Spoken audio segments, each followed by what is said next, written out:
It was one of those hot summer days where the air felt thick and still, the kind of day when you just wanted to sit back and relax. But for Karen, the HOA president of our neighborhood, it seemed like there was always something to control.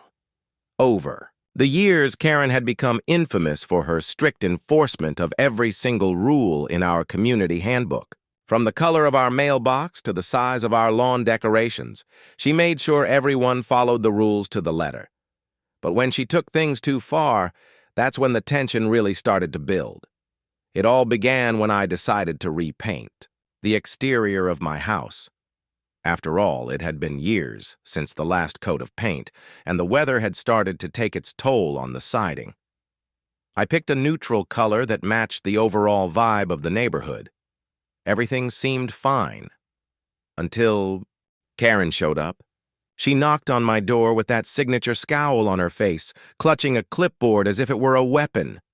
"You're not allowed to change the color without approval," she snapped, barely letting me get a word in. "You have to submit a request to the board first." I was stunned.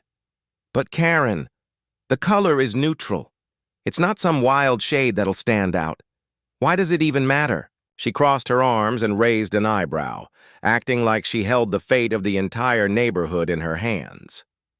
"Rules are rules," she said firmly, "and I'm not going to let you break them just because you think it's harmless." The more she spoke, the more frustrated I became.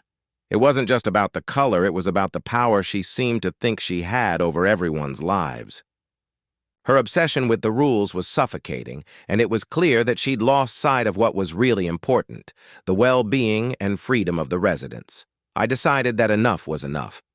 I gathered a few neighbors who shared similar frustrations with Karen's constant micromanaging and presented a petition to the HOA board. We argued that while rules were necessary, they shouldn't cross the line into controlling every minor detail of our lives. When the board convened, Karen's iron grip on the neighborhood was finally loosened.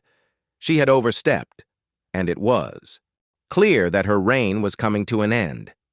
The board voted in favor of loosening some of the stricter rules, and Karen's position as HOA president was eventually challenged by someone with a more balanced approach. It was a victory for the neighborhood, but it was also a reminder that sometimes rules are necessary, but they should never overshadow the spirit of community.